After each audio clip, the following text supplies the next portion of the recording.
Olá. Boa noite a todos.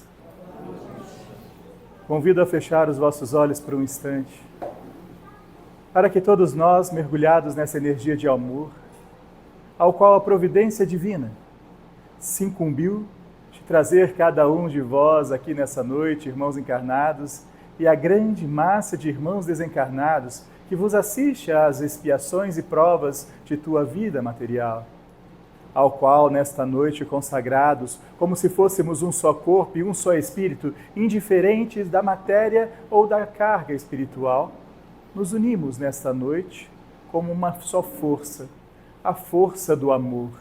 A força do amor que nos conecta direto ao Criador, que por amor se fragmentou em cada um de nós, deixando a centelha da chama divina, deixando o DNA divino em cada um de nós. E quando nos reunimos, somos o próprio Deus vivo que vive dentro de cada um de nós. Não busquemos o Deus aos céus ou à terra, não busquemos ao Deus no mar nem no ar, busquemos o Deus no reflexo do espelho. Ao admirar o maior presente que Ele nos oferta, a vida do vosso corpo biológico, buscai o Deus que habitas a tua alma. Buscai o Deus que não te deixa cair, não te deixa esmurecer, que sempre contigo está, a enxugar cada lágrima sua, a preparar cada novo dia, para que você se coloque a caminhar. Somos espíritos errantes, peregrinos de múltiplas vidas, que neste momento, neste país, neste planeta de provas e expiações, viemos galgar o nosso aprimoramento através das provas e expiações pertinentes, para que através dos nossos passos consigamos encontrar a ponte que nos conecta ao palácio de nosso Pai Celestial. E então, na morada dele, estaremos cumprindo o nosso propósito. Obrigado, Jesus Cristo de Nazaré, por no meio de nós navegar, por entre nós estar, por tocar cada coração que aqui está, a fazer-se cair por terra as desesperanças, os medos, as angústias, os desafios, a depressão. Fazer-se então cair por terra toda a forma magnética terceira não oriunda do karma, fruto de espíritos que esconde-se da luz do Criador. Em teu simples toque, ó Jesus, tudo se transformará em luz, e então encontraremos o caminho que aqui viemos buscar. Por Cristo, com Cristo e em Cristo. Na própria oração que o Messias nos ensinou, inicia-se os estudos da noite de hoje. Pai nosso que estais no céu, santificado seja o vosso nome. Venha a nós o vosso reino, seja feita a vossa vontade, assim na terra como no céu. O pão nosso de cada dia nos dai hoje. Perdoai as nossas ofensas, assim como nós perdoamos a quem nos tem ofendido. E não nos deixeis cair em tentação, mas livrai-nos do mal, que assim seja. Ave Maria, cheia de graça, O Senhor é convosco. Bendita sois vós entre as mulheres, bendito é o fruto do vosso ventre, Jesus. Santa Maria, Mãe de Deus, rogai por nós, pecadores, agora e na hora de nossa morte. boa noite a todos. Já faz um certo tempo que não nos encontramos desses moldes, mas é com alegria que aqui retornemos mais uma noite. Vamos relembrar o compromisso com Douglas há tempos atrás. Vamos deixar o estudo um pouco mais curto, para que ele possa retornar. Hoje, em particular, ele deve retornar ao trabalho ainda. Então, terminando o estudo, ele vai voltar para o trabalho. Então, vamos só aproveitar e tirar o máximo de dúvidas possíveis. Quem gostaria de começar as perguntas? Sim. Pode fazer.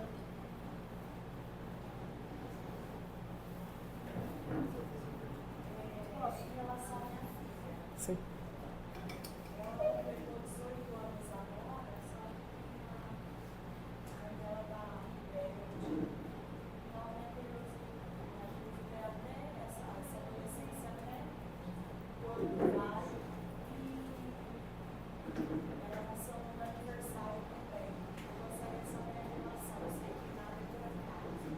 Sim.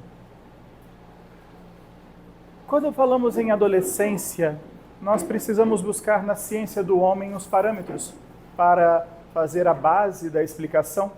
E vamos buscar em Freud a análise mais perfeita sobre o que é infância, primeira, segunda infância e adolescência, ao qual Freud, já no século XIX, em um estudo muito aprofundado sobre a mente humana e o estudo das relações humanas daquele tempo, que não se difere tanto com os espíritos de hoje, pois se mergulharmos no século XIX e vermos até hoje, no máximo 2 ou 3 vidas o espírito as teve, então não está tão distante assim da grande maioria dos espíritos aqui presentes. Sigmund Freud relata que a adolescência ela se encerra aos 25 para os 27 anos. Ela inicia-se na puberdade masculina ou na menstruação feminina e alonga-se mais aproximadamente de 10 a 12 anos, que é o período de rebeldia, ao qual as urgências do amadurecimento chama o espírito a se tornar um espírito adulto. Então, quando a lei do homem estipula que 18 anos é a maioridade, seja ela penal ou seja ela civil, ela não está ligada ao amadurecimento da mente. E realmente, perante a grande máxima dos países deste planeta, a maioridade emocional e cultural e cognitiva, ela vai se esticar até aos 25 para os 26 anos, ao qual é uma idade de conhecer as paixões puéreis e viris da carne. O problema não se trata de ir até 25, se trata de postergar, alongar para 30, 38, 40 anos, como se fossem eternos adolescentes. E isso acontece, e com muito mais veemência. Então, quando me trazes os dados de uma criança de 18 anos, ela está apenas no meio da sua adolescência. E pode sim ser, no caso que o é, a rebeldia. Porque é uma luta dela, consciência temporal, que é a consciência da vida que ela tem nesta jornada, com a consciência espiritual. Isso vai se encaixar e trazer tranquilidade para o 25º aniversário em diante, que aí você já tem mais experiências, já foi pelo processo empírico de dor e amor, se aperfeiçoando, e toma decisões mais corretas e embaçadas em relações humanas. As questões do aniversário, propriamente dito, não há acaso de fato, porém, não posso adentrar, porque é de foro íntimo dos espíritos envolvidos, então não poderia relatar aqui no estudo de hoje. Isso é seu com os espíritos que estão ligados à sua família, não teria maior relação, mas sim, em alguns casos, o aniversário, coincidentes, o aniversário são, sim, obra de um projeto maior para ligar almas, mas isso é muito particular e não vem ao caso. Não teríamos maior explicação para tecer sobre, de foro íntimo. Ok? A adolescência, meus irmãos, não é o que a ciência ou a política ou a sociedade define. É uma questão de amadurecimento. Vemos crianças muito mais maduras do que adultos. Vemos adultos muito mais infantis do que bebês. Então, o amadurecimento, o ser adulto, é uma questão de pensamento, de postura, de colocação e de acreditar naquilo que se acredita e vivendo a sua vida. E temos muito mais espíritos jovens, mais, digamos assim, responsáveis do que muitos adultos por aí. Então, a adolescência é só um termo estudado e muito bem catalogado e muito bem esmiuçado por Freud. Aqueles que quiserem entender a relação do ser encarnado consigo mesmo, no seu índio, no seu consciente, estude um pouco de Freud, vocês vão se conhecer. Tem muita coisa ali que não deveria estar, mas está, saibais filtrar. Assim como toda a literatura, sabendo filtrar o que se lê, se abstrai o conhecimento daquilo que se faz necessário. Se tudo abstrair de tudo que lê, você vai ter sérios problemas de entendimento para com tudo. Abstrair o ensinamento de que tenhas em literatura. Ok? Quer mais alguma dúvida sobre a adolescência? Porque ela é rebelde? Vamos deixar para uma outra oportunidade. Ok? Eu te convido a fazer essa pergunta daqui 2 anos. Guardai 2 anos à frente. A sua pergunta vai ser semelhante, mas com outro foco. Ok? Pode guardar 2 anos à frente, você me repita essa pergunta.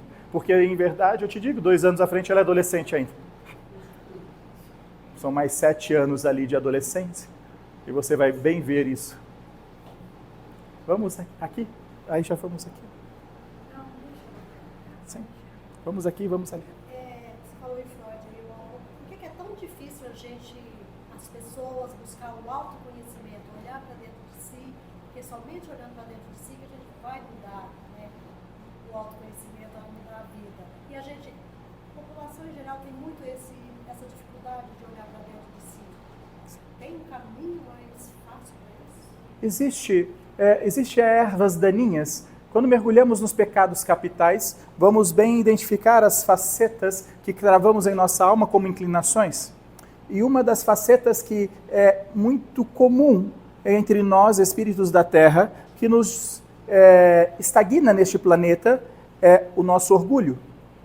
O orgulho é uma erva daninha, ele é uma má inclinação, ele é algo que nós devemos combater através das existências, seja ela útero-berço ou berço-útero. É a nossa missão, é aquilo que nos alinha e que nos assemelha ao estarmos neste planeta chamado Terra, é o orgulho. E quando nós falamos de reforma íntima, quando nós falamos de olhar para dentro de nós, encontrarmos as nossas fraquezas e nossas mazelas, aquele agente inibidor que está quase na totalidade dos espíritos da Terra, porque isso é uma máxima, é o orgulho. Como posso eu olhar para dentro se eu não acredito pelo meu orgulho envernizado que devo eu ser o agente de transformação? Então eu preciso desconstruir o orgulho por amor ou pela dor, porque o orgulho vai ser desconstruído, quer queira você ou não, porque faz parte da lapidação. Quando eu falo a vós que quase que a totalidade dos espíritos da Terra tem a inclinação do orgulho, isso significa que tem uma grande maioria, todos os processos de vida, repito, berço, túmulo, túmulo, berço, é para desconstruir o orgulho. Nós vamos fazê-lo por amor ou pela dor. Quando fazemos por amor, é muito fácil olhar ao espelho e olhar os nossos erros. Quando não o fazemos por amor, o mundo mostra. Somos apontados, somos crucificados, somos julgados, somos de todas as sortes colocados em holofote para que o nosso orgulho se torne ferido e então, pelo orgulho ferido, nos coloquemos à mudança pela dor.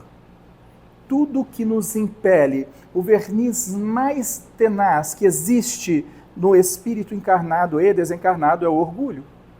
Se não lidarmos com o orgulho, nós não vamos conseguir a transformação que desejamos. Porém, não nos afoitemos, não nos aceleremos, pois o processo de transformação, ele é contínuo.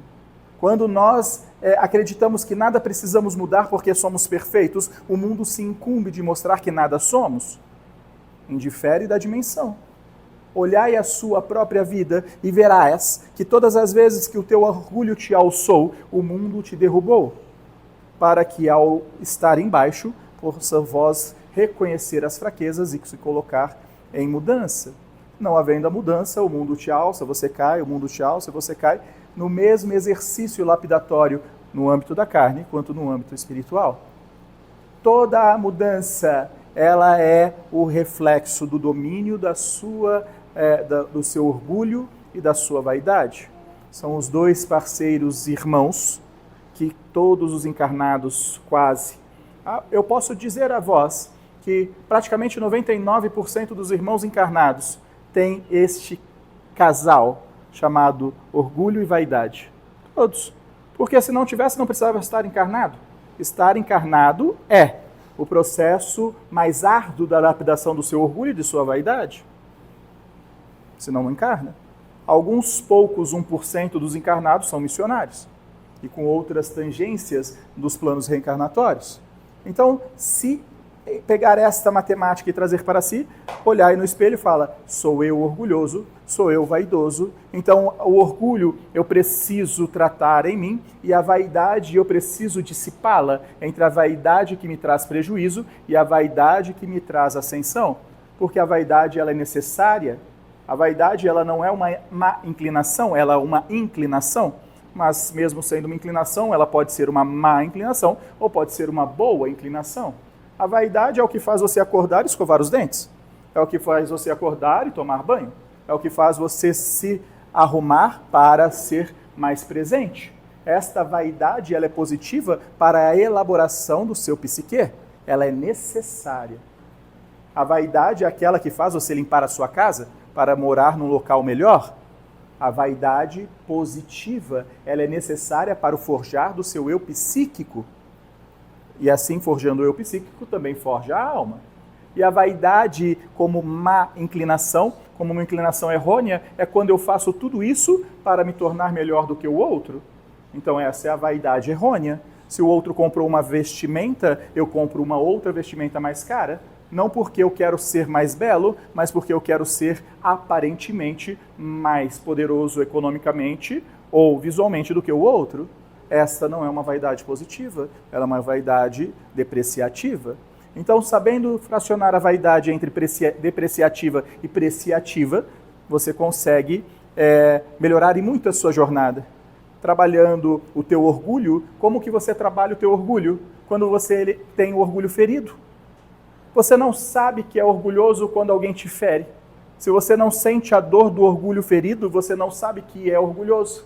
Então, se alguém te fez algo que te doeu o orgulho, é porque você é orgulhoso. Porque nada te fere aquilo que não te reside. Entenderam essa frase? Se você está com orgulho ferido, é porque você é orgulhoso. Porque aquele que não é orgulhoso não tem o orgulho ferido. A pessoa pode fazer o que quiser com ela, que ela não vai revidar, que ela não vai alterar, ela não vai mudar quem ela não vai se sentir ofendida, porque ela não é orgulhosa. A partir do momento que, no simples pensar, alguém te faz o mal e você, no pensamento, replica, ele não espera, ele não sabe o que virá para ele. A vingança é um prato que se come frio. Então, o simples mensurar desses pensamentos já mostra em você o cravejar do orgulho que reside em tua alma. Então, em primeiro lugar, é olhar ao espelho e reconhecer, eu sou imperfeito. Eu estou entalhado de defeitos, por isso que nasci. Não sou perfeito, não sou anjo, não tenho asas. Sou um espírito filho de Deus, criado à sua imagem e semelhança, que pelas minhas andanças me tornei quem eu sou. Mas quem eu sou não é quem eu quero ser. Então existe uma lacuna, e essa lacuna eu vou trilhar, ao olhar para dentro de mim e ver o que eu preciso mudar. Aí você começa a mudar. Se você não tiver essa reflexão de que você é orgulhoso, de que existe em você inclinações da vaidade que não é preciativa, você não sai do lugar. E quando você não sai do lugar, o mundo te muda. Ele te empurra, ele te desloca, ou ele te derruba, ou ele te alça. Depende da lei do aprendizado. Mas, olhai, meus irmãos, e sabeis que se estamos neste planeta, somos todos devedores. Isso está tudo certo. Aqui não é um planeta de anjos, não é um planeta evoluído. É um planeta recém-saído do primitivismo. Conta-nos as histórias mais contemporâneas que a Idade Média, que ascende-se apenas a 4, 5 séculos, fora a Idade das Trevas. Tamanhas as atrocidades que nós, espíritos lá reencarnados, cometíamos. Então não precisamos mergulhar tão longe para ver os atos que cometíamos. E quando olhamos os atos da Idade Média e comparamos com os atos do agora, pode parecer similar, mas em muito menor escala. Porque já somos espíritos melhores, já somos espíritos em maior grau de ascensão. Porque estamos reconhecendo o nosso orgulho. E quando fizermos isso, a vida se torna tão leve. Quando você der o direito ao outro de ser como ele bem quiser, mas a você o dever de ser melhor a cada dia, a sua vida se torna mais leve. Porque eu reduzo o meu orgulho a quase nada, porque eu estou dando o direito ao outro de ser como ele é, e olho para dentro de mim e falo, eu preciso ser melhor. Estou colocando a minha vaidade positiva, o que eu posso ser melhor. Não para ser melhor do que o outro, mas para ser melhor do que a mim mesmo, a minha melhor versão, a qualidade que me falta, aquilo que aspiro ser e ainda não sou. Então esta vaidade, ela é positiva. São pequenos atos, mas aquele que eu mais deixo a vós, quando em tua alma se sentir ofendido por alguém, rogai a Deus, obrigado, Senhor, pela oportunidade de ver quem eu ainda não sou. Percebe? Aí você tem a mais perfeita humildade, que é reconhecer perante ao Pai que você deseja ser alguém que você ainda não é. E quando você faz isso a Deus, quando você pede isso a Deus, Ele te dá. Quando você bate na porta de Deus, Ele abre a porta. Quando você procura a Deus, você encontra. Então, quando você pede desta forma, Senhor, obrigado por essa situação que me dói a alma, pelo orgulho que em mim faz morada, porque agora eu sei que eu não sou quem eu achava que eu era, que eu não sou tão bom assim, que eu não sou tão desapegado assim, desmaterializado assim, mas se me incomoda é porque eu quero chegar. E quando eu traço uma meta, um objetivo, eu vou conseguir. E aí tudo acontece para que você consiga. Então, num olhar prismático da tua existência, os momentos mais difíceis que te doeu a alma, foi os momentos que você mais se aproxima de Deus. E é nesse momento que a oração é mais perfeita, quando ela é bem feita. Você poderia falar sobre a diferença do bem sofrer e do mal sofrer? Qual que é a consequência? Porque no Evangelho fala que quando você consegue bem sofrer, a sua partida, né, quando você vai para o plano espiritual, é diferente. Então, assim, até se usa, né, o termo dos louros, né, Sim. no céu. Ok. Quando nós encontramos isso no Evangelho e vamos estudar no Espiritismo, o bem sofrer e o mal sofrer, nós temos que acarretar para o tempo de hoje, pois por muito o Evangelho de Cristo foi escrito há 2000 anos e o Evangelho segundo o Espiritismo há 170 anos. Então já está um tanto quanto deslocado do tempo e espaço. Com o avanço da tecnologia e a ascensão de informações, os espíritos que nascem hoje já têm muito mais informação do que o espírito que nascia há 10, 15, 20, 50 anos atrás, quiçá 150, quiçá 2000 anos. Então nós temos que entender o panorama atual do acesso à informação, porque o que te liberta não é saber sofrer, é o conhecimento. O que faz uma pessoa que está com um câncer terminal aceitar a sua morte é o conhecimento de que a morte não é o fim. E isso, sendo o conhecimento e vivenciado, ela não sofre. Quando ela acredita que a morte é o fim e que os dias que se contam se aproximam do término de sua vida, esses dias são intermináveis. São dias de sofrimento. O que liberta o ser encarnado, não o espiritual, porque o espiritual não tem esse aprisionamento. O ser encarnado tem, pelo véu do esquecimento, é o conhecimento. Quando você tem conhecimento de que a vida existe após a morte, de que tudo haverás um amanhã, de que o mundo não terminarás hoje, quando você crava essa certeza dentro de você, você escolhe não sofrer. Sofrimento é escolha. Só que ela é uma escolha embasada em conhecimento. Por isso que Jesus, quando ensinou seus discípulos e os ordenou seguirem missões individuais, ele disse: amai-vos e instruí-vos, porque o amor e o conhecimento são as duas chaves que libertará todas as almas prisioneiras. Não adianta só amar e não ter conhecimento, e não adianta só ter conhecimento e não saber amar, porque são duas fechaduras. Você não sairá do calabouço que se encontram sem a chave do amor e sem a chave do conhecimento. Passar uma vida sem abstrair conhecimento, sem abstrair cognição, resultado de tua procura cognitiva, passarás trancafiado numa masmorra. Assim como passar uma vida sem amar, também ficarás trancafiado. O que faz o bom sofredor do mal sofredor é o conhecimento. Quanto mais conhecimento de tudo e do que há, além da vida, mais sereno a passagem. Quanto menor o conhecimento, mais dificultoso a passagem. E não falo do conhecimento do espiritismo, porque o espiritismo é jovial, é uma criança ainda, porque perante as outras religiões milenares, eu digo de conhecimento de um todo, de saber que ao terminar a sua jornada da carne, estás terminando um ciclo da sua vida, apenas isso. Tendo isso dentro de si, escolherás não sofrer. Porém, assim como tudo na sua jornada, sofrimento sendo escolha, o teu maior bálsamo reconfortador é o conhecimento. Quando estás enfermo, o que te traz tranquilidade? Estudar sobre a sua enfermidade? Abstrair conhecimento sobre a tua enfermidade? Porque quanto mais conhecimento, mais base solidificada para a sua mente. Quanto mais base solidificada para a psique, melhor você se tratará. E não é espiritual. Diga-se os nossos irmãos encarnados que apenas um espírito emancipado, um espírito angelical, passaria pelos lodos da vida carnal sem sofrimento. Não. Passas em serenidade perante a vida da carne, aquele que abstrai maior conhecimento perante si e perante a vida. Pela literatura, pelo exercício de buscar sempre novidades, seja ela qual for.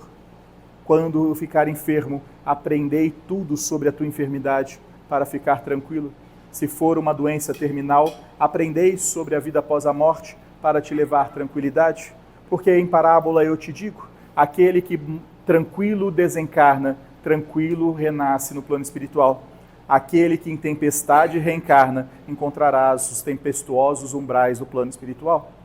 É apenas um estado da mente. E o maior aliado para o encarnado chama-se conhecimento. Estudai, buscai conhecimento sobre tudo da vida. E hoje isso é tão fácil. Quando falávamos isso há 3 séculos atrás, era quase que impossível falar aos irmãos encarnados, abstrair conhecimento, pois não tinha quase literatura. Se buscarmos na Idade das Trevas, aonde monarcas queimavam todos os livros, era quase impossível. O conhecimento era passado de pais para filhos. Apenas na sociedade, no reduto mais próximo, o conhecimento de mundo era tão restrito, era tão pífio a oportunidade de aumentar a sua envergadura cognitiva. Hoje vocês têm privilégio. Hoje vocês podem aumentar o seu leque cognitivo na palma de sua mão e ficam vendo coisas não tão positivas assim. Ficam perdendo horas em jornadas que não te agregarão conhecimento algum. E tem um mundo na palma de sua mão e perde tempo no lúdico da existência. Vocês são agraciados. Vós, irmãos encarnados dos tempos de hoje, são agraciados. Pois os vós mesmos espíritos, na outra vestimenta biológica, não tinham acesso a nada. Nem a barca, que aqueles já conhecem, que tem um pouquinho mais de idade, tinha há 100 e poucos anos atrás. Vocês são presenteados pela oportunidade de conhecer qual é a chave que abre o maior dos cadeados de tua existência, chamada conhecimento.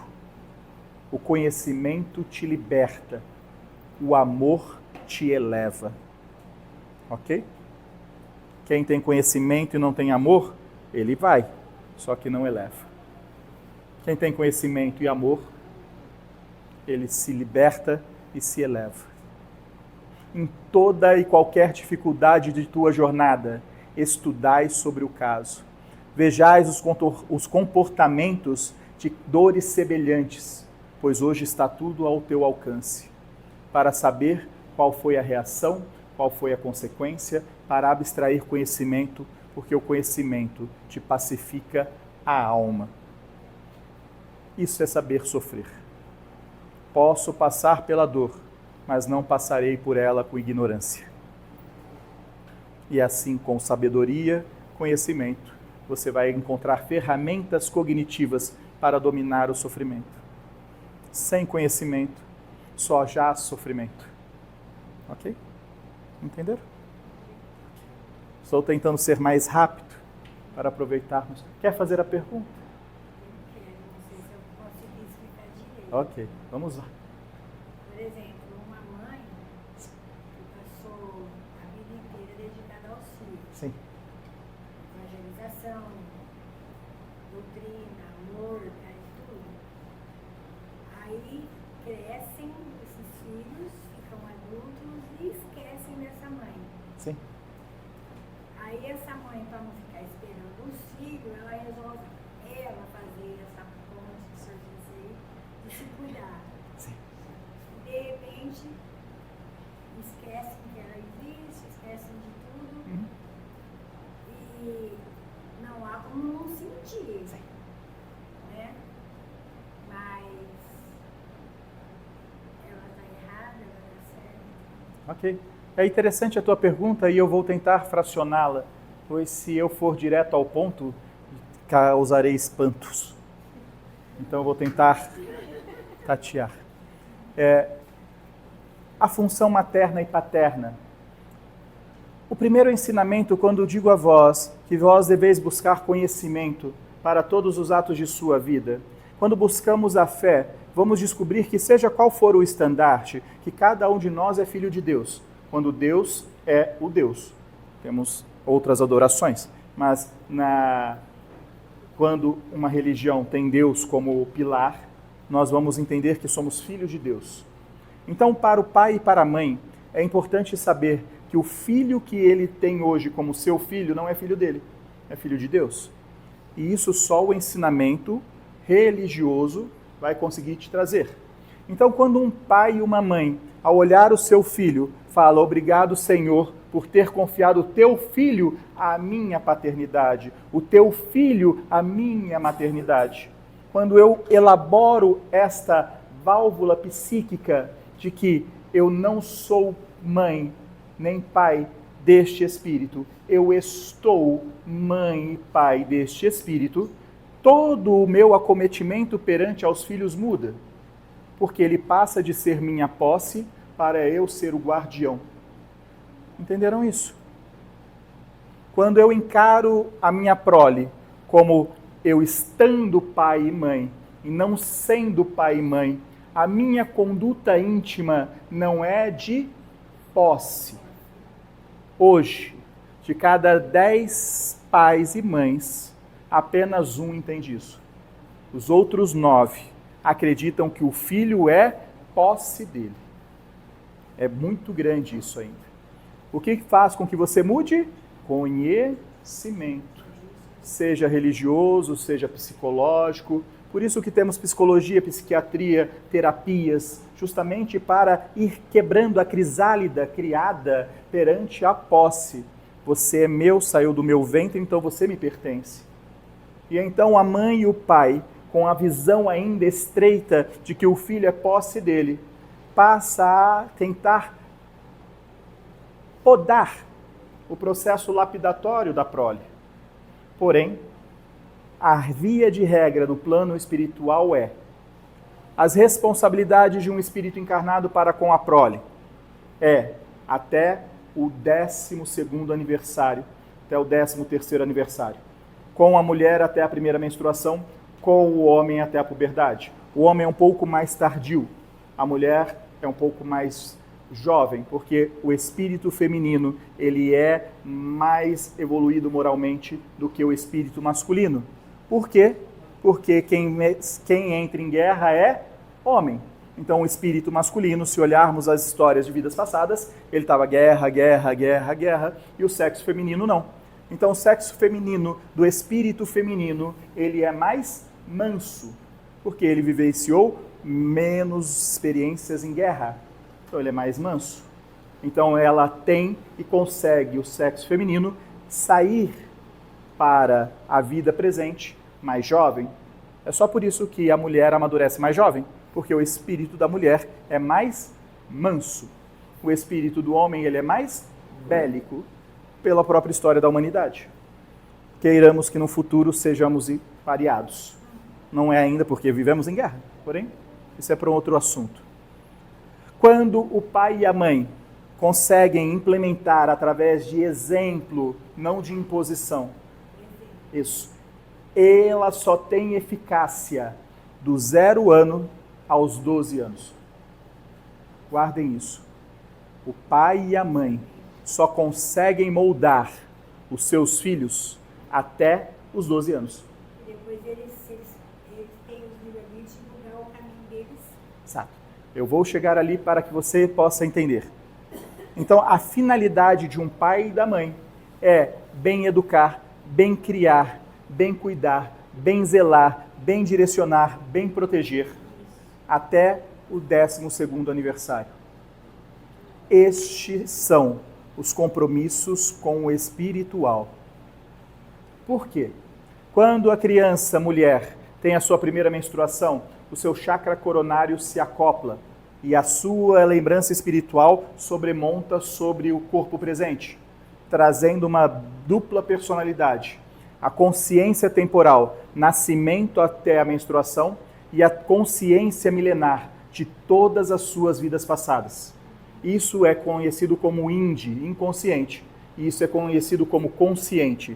Cérebro do córtex frontal, cérebro reptiliano na biologia. Essa é a formação. Com 12 anos, essas duas consciências existem. Aqui traz a personalidade e aqui impera o livre-arbítrio do ser encarnado. Aqui encerra todos os laços que o pai pode impor sobre o seu filho. Quando, partido do 12º aniversário, o pai tenta impor a sua vontade, esse espírito tem personalidade. Se ele é confrontado, ele sobremonta sobre o córtex frontal e se torna rebelde. A rebeldia. Quando a sua consciência milenar sobressai sobre a sua consciência temporal e você se torna rebelde.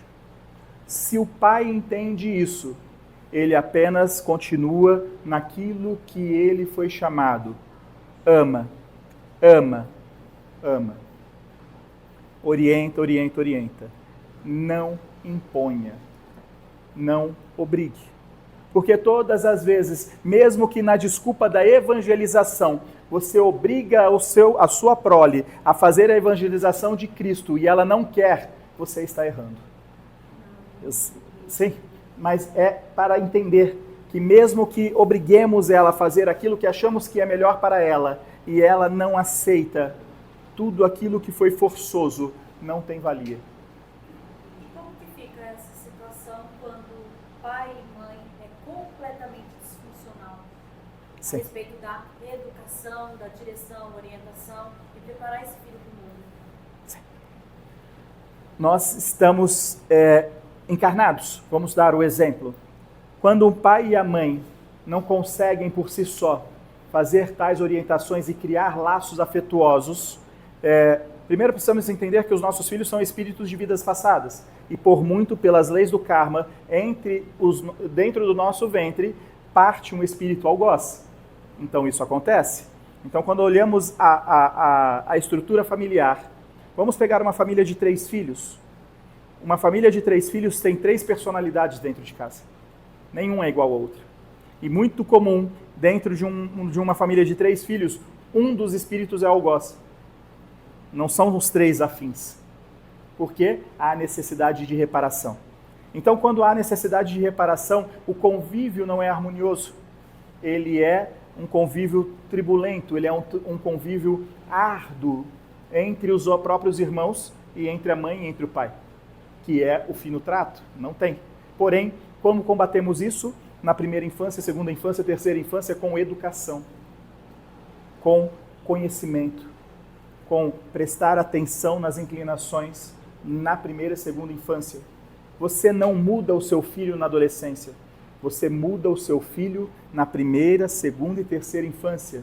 Isso é 9 anos. Você consegue agir no seu filho com 9 anos.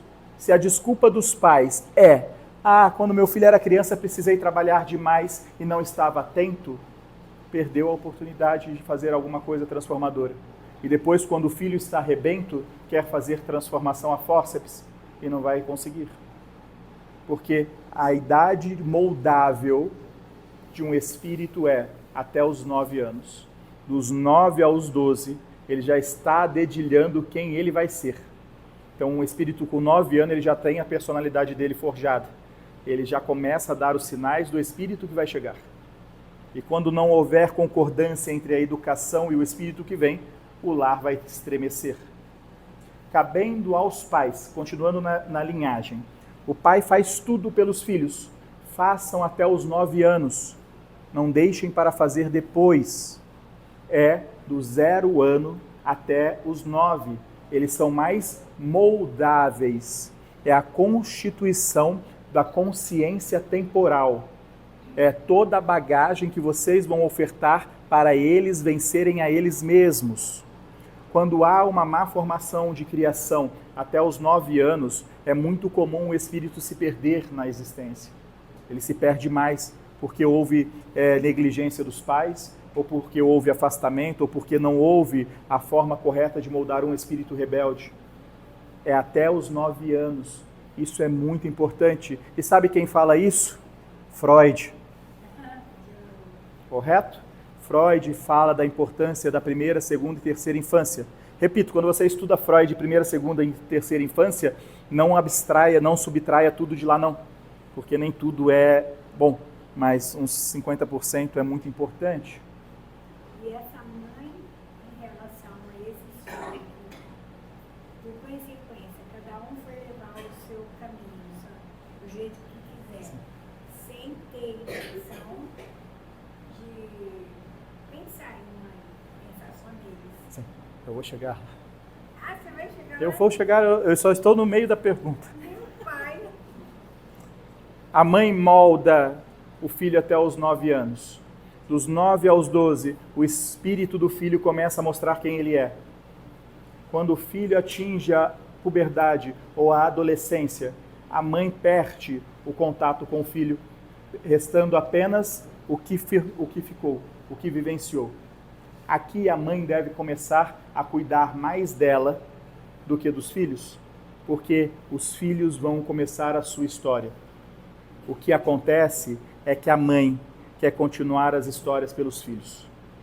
E quando a mãe quer continuar as histórias pelo filho e o filho voa, a mãe se sente abandonada. Não é culpa dos filhos, é culpa da mãe, que não entendeu o processo de que os filhos não são delas, são de Deus. Voltamos lá no início.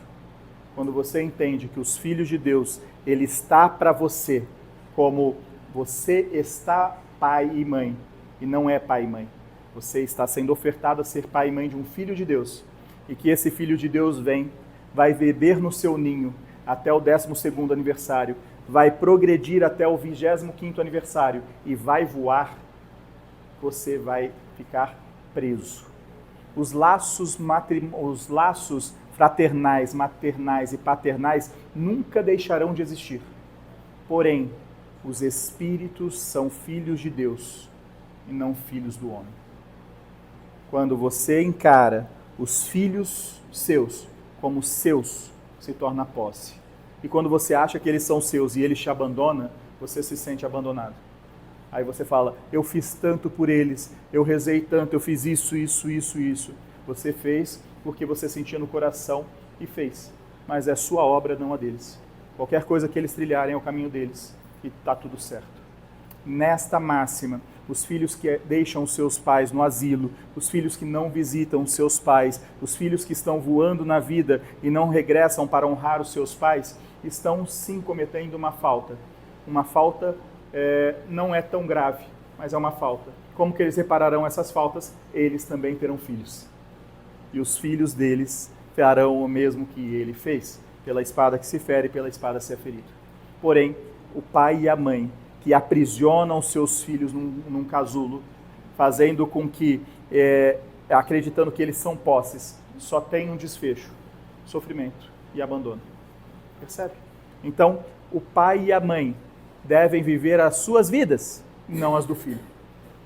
O pai e a mãe têm responsabilidade com a prole até determinado ponto e vai assistir o resto da jornada, vai assistir os seus filhos nas escolhas dele, apoiando eles. Qual que é a missão do pai depois do 12º aniversário? Porto seguro. Porque se você não se tornar o porto seguro do seu filho, outra pessoa se tornará. Aí você vai perder o seu filho como filho. Porque quando ele tiver em dificuldade, vai para outra casa. Não vai para vir para a sua. Isso é uma missão de fino trato. Isso é uma missão de relacionamento. O pai e a mãe que se aprisiona no filho só tem solidão. O pai e a mãe que vive a vida do filho só encontrará depressão. Porque eles não são seus. Eles são filhos de Deus. E isso deve ser abstraído e vivido. E vivido. Para que não haja sofrimento. É a mesma consciência tem que ter essa mãe que logo ficou sozinha e foi pai e mãe. Sim? É a mesma A mesma ação. Exato. A mãe que ficou sozinha e foi pai e mãe, ela tem merecimento em dobro. Até o 12º aniversário de cada filho seu. Depois é cada um segundo a sua obra. A mãe sempre será mãe. Ela assistirá ao seu filho. Quando a mãe quer vivenciar a vida do filho, ela só vai ter sofrimento. Porque vai chegar um dia que o filho vai bater asas e ir embora. E ela vai ficar sozinha. Quando esses filhos batem asa e vão embora e só procuram os pais ou a mãe quando estão em dificuldade, é só aproveitar da vontade Não. da mãe. Pelo contrário. Olha como que você me fez uma pergunta e todos escutaram a pergunta dela? E quando você me narra essa pergunta, eu fico muito feliz. Porque existe duas formas de você analisar essa pergunta. Quando que um filho nosso que bateu asas e foi ao mundo e só nos procura quando está em dificuldade, é por interesse? Não. É porque você é o porto seguro dele. E ele só busca o porto seguro quando ele está em dificuldade, assim como você só busca Deus quando você está em sofrimento. Percebe? Se ele sabe o caminho de volta pela dificuldade, é porque você deixou cravada. Ei, eu estou aqui, eu sou o teu porto seguro, na alegria ou na tristeza. Só que o mundo só vai fazer com que você lembre o porto seguro quando está em tempestade. Ninguém vai para o porto seguro quando não está em tempestade. Então, se o teu filho te procura quando está em tempestade, é porque você fez o seu papel. Porque são os filhos perdidos pelo mundo que não encontram porto seguro em seus pais, que em dificuldade caem nas drogas. Mesmo quando esses filhos que procuram na dificuldade o porto seguro, mas de uma forma desrespeitosa. Que seja, o caminho já sabe. Porém, você sabe que ele vai te procurar de uma forma desrespeitosa, mas ele sabe o caminho de casa. Porque muitos são os pais que perderam seus filhos para as drogas, para a bandidagem, para outros lares que não os seus. Então, quando o teu filho te procura e te procura na dificuldade, é onde você tem que agradecer. Porque ninguém procura a Deus quando está tudo calmo. Assim como um filho em mansidão não procura a casa dos pais. Por quê? Porque somos imperfeitos. Se fôssemos perfeitos, procuraríamos. Percebe? Isso não é deste mundo. Então, o que você me narra é a grande naturalidade. Em cada 10 famílias, 9 passam pelo que você passa. Percebe? E é esse o caminho. Quando você identificar, parar de olhar com os olhos, só me procura quando está em dificuldade, e olhar para, nossa, que bom que me procura quando está em dificuldade, porque eu deixei um legado, eu deixei a minha porta aberta. Percebe? Porque se não tivesse deixado a porta aberta, você teria perdido seus filhos para todas as outras coisas do mundo. Entende? Então, é aonde devemos enxergar, sabe? E devemos olhar no espelho também, porque às vezes a gente só procura Deus quando está tudo em terremoto, e Deus tem o caminho perfeito e está dentro de nós. E a gente procura Deus só quando está tudo caindo.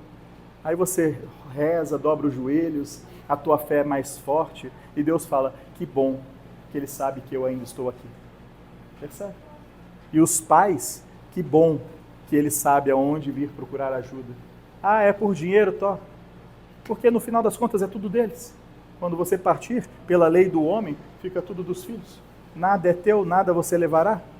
Então, que bom que saiba lidar com essas situações. Ela está se questionando como ela vai fazer, o que ela vai fazer. Eu também tenho essas dúvidas, porque eu vejo a cabeça dela, eu não vejo uma forma ainda. E ela é assim, é uma mãezona, sabe? Mas os filhos, Sim. depois de velho, barbado, casado, criou família, dá um pouquinho de trabalho. Exato. Mas deu antes também. Os filhos deram a vida inteira. Deu. Desde os 7 anos. Correto? Exato. Como chegou nos 7 anos, se transformaram em outros filhos. Com 9, piorou um pouquinho. Com 12, agora que está adulto, então voa. Só que você deixou o caminho. Ele sabe qual CEP deve voltar. Entendeu? Isso é bom. E a hora que um deles, né, faz mais de mês que não conversa comigo, porque eu fui mostrar de novo o que é bom, o que é certo, o que Deus gosta, o que a gente tem que ser perante Deus, o que a gente tem que ser perante a família. Simplesmente levantou, foi embora e nunca mais voltou. É isso que tem que ser. Porque ele poderia falar, tá bom, nossa, que bonito, e não fazer nada. Se ele se incomodou e se afastou é porque doeu. E aí, quando dói, ele vai rememorar. Percebe? Quando um filho seu escuta aquilo que você quer falar e se afasta, é porque entrou no ouvido e sentenciou. Ficou aqui. Se entrou no ouvido e ficou aqui, ele sorri para você, te abraça e continua te tirando dinheiro. Não vai. Eu sei que não, porque você não deixa, mas ele tenta. Exato. Não tem mais onde tirar. Percebe? Então, assim funciona. Eu quero que vocês só entendam que não existe o filho ingrato. Se o filho te procura na dificuldade, é porque você fez certo. É porque você fez certo. Entende? Porque a gente também só procura Deus que nos criou quando a gente está errado. A gente não é tão diferente. Quando eu vou conversar, eles simplesmente reclamam que eu só penso em Deus, que eu só falo de Deus, que eu só falo de boas ações, que eu só falo de como a gente deve se comportar. Simplesmente eles falam que eu vivo nessa bolha e eles viram as costas e vão desse jeito. Sim, eu sei. Eu conheço eles. E eu sei também que ela fez o caminho dela. Só que eu sei também que ela tentou enfiar muita coisa goela abaixo também. Eu sei. E não deu muito certo. Hoje eles só são aquilo. Ela foi, com 12 anos, ela me fazia ler, rezar. Ela enfiou goela abaixo a religião. E eles não são espíritos religiosos. E agora, eles não estão preocupados com isso. Entende? Porque cada um viveu. De tudo guardai-vos, quando os vossos filhos, não é só os filhos não, quando alguém te procura quando está na dificuldade, é porque você deixou um caminho aberto, você fez certo, percebe? Aí a gente lastima, só me procura quando está precisando de ajuda. Não, não é sobre isso, é agradecer, obrigado Pai, porque quando o meu filho está precisando, ele sabe que eu estou aqui para ampará-lo. Porque se eu não criar esta linha, alguém vai amparar. Alguém vai amparar. Entendeu?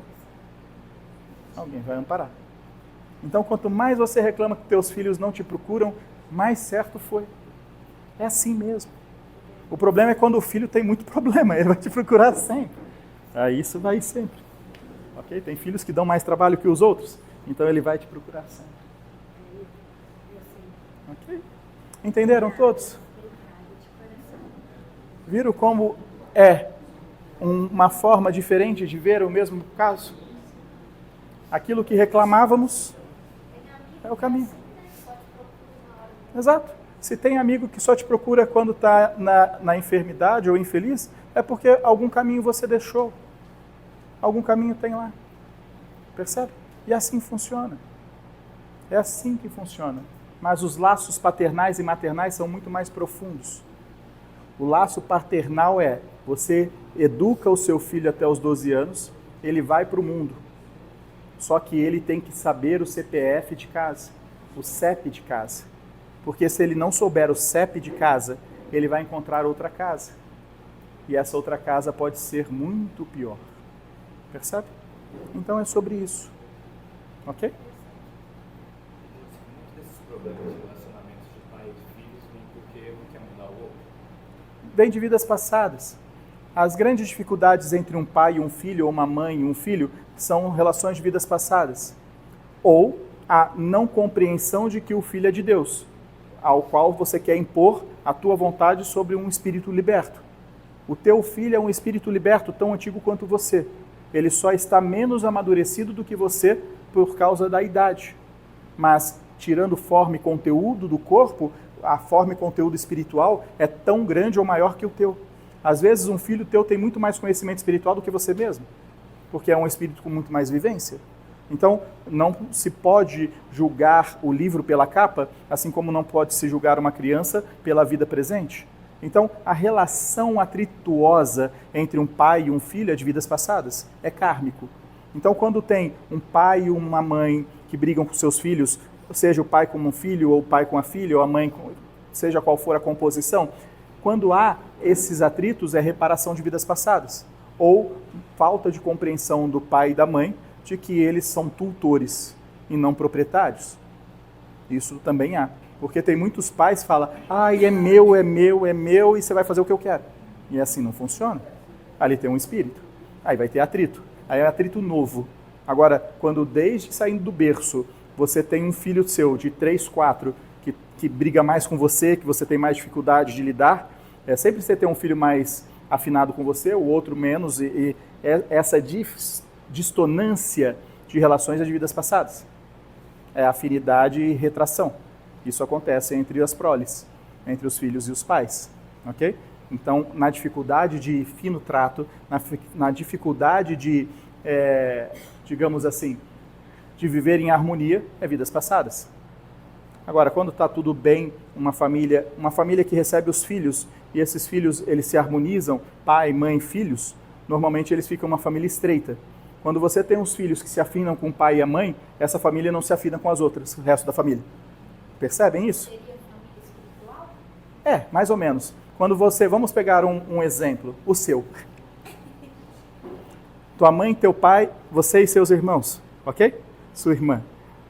Vocês se afinam, espíritos. A tua irmã já teve a parte conflituosa, mas ela se acalmou. Quando vocês fecham essa célula, essa família, que não tem atritos de vidas passadas tão profundos, vocês têm atrito com essas vidas passadas com os seus familiares. Percebe? E faz com que a família se feche mais. Então vocês são uma família mais fechada naqueles que se afinam. Então você encontra mais dificuldade com os restos da família. Percebe? Com primos, com tios, e assim vai. Então, o que é uma família mais fácil para a prosperidade? Quando uma casa com 3 filhos são um diferente do outro e tem confusão todo dia. Porque aí eles vão encontrar uma forma de harmonizar. Aí você vai encontrar num tio mais uma mãe, um pai do que o seu próprio pai. Aí então atrai essa família para cá, aí atrai aquela família para cá, aí você faz um reduto de 60 pessoas. Essas 60 pessoas tem 10 que se afinam aqui, mais 10 que se afinam lá, mais 15, são tudo separado, mas está tudo junto. Porque a tua família, você se afina com um primo, aquele primo com outro, aí vai aproximando. Aí de um núcleo pequeno, que é o teu caso de afinidade, um núcleo pequeno, com uma família muito grande, cheio de desavenças, cheio de confusão, é mais fácil haver a concórdia, porque tem mais confusão. Você melhora quanto mais confusão tem. E essa família é uma família alcateia? Sim, é uma família alcateia. Vem um montão de gente, só que vem um montão de gente, um alfinetando o outro. Percebe? Aí tem um monte. Só que quando tem problema, eles se unem. É diferente. E essa família alcateia, com o tempo, vai diminuindo esses conflitos. Vai, é a missão. É a missão. Mas não para o próximo milênio, não. Mas a gente caminha, então, para formar famílias alcateias. E isso ajuda na evolução. É mais fácil você progredir em grupo, em comunidade, do que sozinho. Se tu és um lobo e não é aceito pela alcateia, tu pode ser devorado na selva na mesma noite. Mas, por exemplo, essa situação da minha família, por sermos um grupo fechado, isso é por conta dessa encarnação, onde nascemos, ou foi uma escolha nossa? É que vocês não são... tirando a tua mãe, vocês não eram aqui do Brasil. Então vocês vieram de fora e a família que tinha aqui no Brasil era essa. Ela tem um lado mais aqui no Brasil e vocês, principalmente tua irmã. Então vieram de fora. Então vocês estão iniciando uma trajetória, uma construção para que daqui 1, 2 gerações se forme a família alcateia. Ok? Quando eu era criança, eu tinha muita vontade de morar no Brasil. A tua vida última não foi aqui. Vocês vieram ao Brasil, mas não foi aqui. Ok? Nem a do seu pai. Só ela. Mas a gente tinha relação com ela ainda. Foi, na outra vida. Só que ela está no Brasil há um tempinho. Aí vocês vieram, imigrantes, no outro tempo, conheceu ela e começou a... Por isso que eu não consigo aprender inglês. No Brasil há muito tempo. É uma máxima, isso é verdade. O Espírito é interessante porque através das reencarnações, qual que é o tesouro do céu? Vamos ver se alguém acerta, eu já disse isso em vários estudos. Qual que é o tesouro do céu? Juntai tesouro no céu que nem a ferrugem, nem a traça, nem o ladrão pode roubar? O conhecimento. Conhecimento. Quando você guarda conhecimento, você não guarda conhecimento no córtex frontal. O córtex frontal não consegue armazenar nada além do que 7 dias, 10 dias. O córtex frontal processa, fotografa e guarda na alma. O conhecimento é o tesouro do céu. Quanto mais conhecimento você guardar, mais fácil você evoluir. Mais chave do cadeado de ascensão você tem. Então você guarda tesouro na alma. Quando você nasce na Europa, quando você nasce na América, quando você nasce na África, uma vida após a outra, e você vem nascer no Brasil, você fala espanhol, inglês, português com muita facilidade. Porque é a sua lembrança, memória dos 500 anos fresca. Se você está há 500 anos no Brasil, malemar você vai falar o português do cotidiano. Porque o português do Brasil em 500 anos ele mudou muito. Então você vai ter dificuldade de falar o português do Brasil contemporâneo. Porque a tua alma mergulhada no Brasil há 500 anos falou 5 idiomas portugueses diferentes. Até chegar no, vós me ser, você e VC. Daqui a pouco já tem um emotion, é o próximo. Não vai precisar nem de palavras. Então, essa transição da língua portuguesa, quem nasceu no Brasil há 500 anos, não consegue nem o português direito. Porque o próprio português dentro do Brasil, ele foi se lapidando e se transformando. Então, quem quer fazer inglês e faz 500 anos que está aqui, não vai fazer. Aí você olha para o amiguinho do lado e fala 5 idiomas, esse infeliz. Por quê? As últimas 5 vidas ele estava em nações diferentes, angariando o quê? Conhecimento. Amai-vos e instruí-vos. Por isso que nessa oportunidade que temos de estar em contato com vocês, não ofertamos cura. Nós ofertamos conhecimento. Tirar as dúvidas. Porque no final das contas, mesmo que eu cure as suas chagas, mesmo que eu faça por vós um bem sobre o teu corpo, sobre a tua vida, se eu não te levar conhecimento para que você amadureça, o nosso trabalho aqui não tem eficácia. Se da noite de hoje, cada um de vós não sair daqui um pouquinho mais aberto sobre as vossas relações de mundo, através do conhecimento que passamos a vós, nada teremos feito. Porque não é o milagre que possamos fazer pelo teu corpo, mas é ofertar a vocês o tesouro que nenhum ladrão vai roubar, nem a traça, nem a ferrugem vai corroer, chamado conhecimento. O senhor falou Ok? de Freud. Sim. Não sei se o senhor tem permissão para isso, né? Mas teria um livro que me ajudaria a ler e ter mais conhecimento sobre isso. Para os teus filhos você tem que ler As Mães de Chico. Porque Freud já não vai te ajudar, não. Não. Freud te ajudaria quando os teus filhos estivessem pequenos. Agora tentar entender os seus filhos, você vai pirar. Não deixa isso aí para outra vida. Vai na literatura de Chico. As Mães de Chico vai te ajudar bastante. Vai te mostrar exatamente que os filhos só são um presente de Deus ofertado a você. E depois dessa literatura, você vai se sentir muito mais grata pela vida que você teve. Sim, eu sei. É que você não consegue entender os seus filhos e vai desencarnar sem entender. Não tem como entender os filhos dela. Ela veio com 3 filhos. Ela veio com os 3 filhos para ser prova e expiação. Exato. Mas você vai terminar essa vida amando eles mais. E guarde no coração que se eles te procuram por interesse, é porque você deixou o caminho. E eles vão terminar essa vida te amando mais também. Ok? Assim funciona. Assim já é. Porque se não tivesse, eles estavam em outro. Nem buscavam ela por necessidade. Vamos encerrar? Ok. Abraço com Douglas, que levantou 5 horas da manhã. Ele não levantou às 5, na verdade ele foi dormir às 5. A neném acordou às 1 e dormiu às 5. Então ele não dormiu. Ele foi dormir às 5, acordou às 6 e desde então está. Então eu acho, não recomendo o abraço, não. É só uma recomendação. Ok? Aí nós vamos encerrar.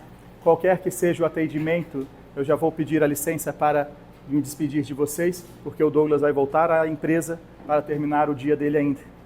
Ok? E não é o jogo do Palmeiras, ele olhou ali e disse: você já perdeu o jogo do Palmeiras, Douglas, já acabou, pode ficar tranquilo.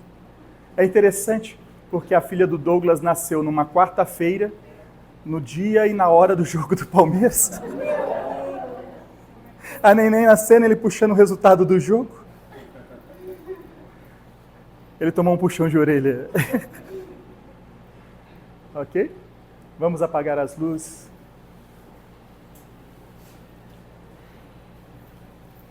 Vamos fechar os nossos olhos por um instante, na certeza de que o acaso não existe e que a presença de cada um de nós na noite de hoje foi porque Deus assim nos quis unidos nessa noite, para que nos tornássemos um só corpo e um só espírito. Deus está aqui neste momento, Sua presença é real em meu viver. Entregue sua vida, os seus problemas. Fale com Deus, Ele vai ajudar você. Eu te trouxe aqui para aliviar o seu sofrimento.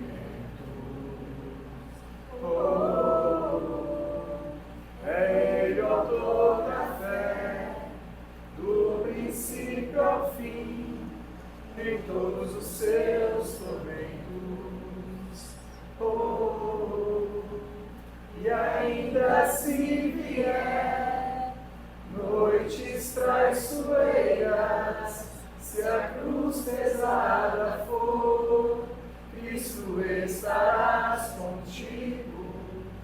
O mundo pode até fazer você chorar, mas Deus te quer sorrindo. E ainda se vier noites traiçoeiras, se a cruz pesada for, Cristo estarás contigo. O mundo pode até fazer você chorar, mas Deus te quer sorrindo. Mesmo que o mundo tenha feito rolar lágrimas em sua face, saibas que o amor de Deus é tão grande para cada um de nós, que Ele preparaste o sol só para aquecer, com tamanha propriedade que é capaz de enxugar cada lágrima nossa que teimosamente possa rolar por nossas faces. O amor de Deus está nos simples detalhes do respirar, do se alimentar e do enxergar. O simples detalhe do amor de Deus está em poder nascer quantas vezes forem necessárias para que possamos nos conhecer e, a certa feita, aprimorarmos tamanho e teremos merecimentos para adentrar no reino de Deus, que não é deste mundo. Por Cristo, com Cristo e em Cristo, na oração que o próprio Messias nos ensinou, se encerram os estudos da noite de hoje. Pai nosso que estais nos céus, santificado seja o vosso nome. Venha a nós o vosso reino. Seja feita a vossa vontade, assim na terra como no céu. O pão nosso de cada dia nos dai hoje.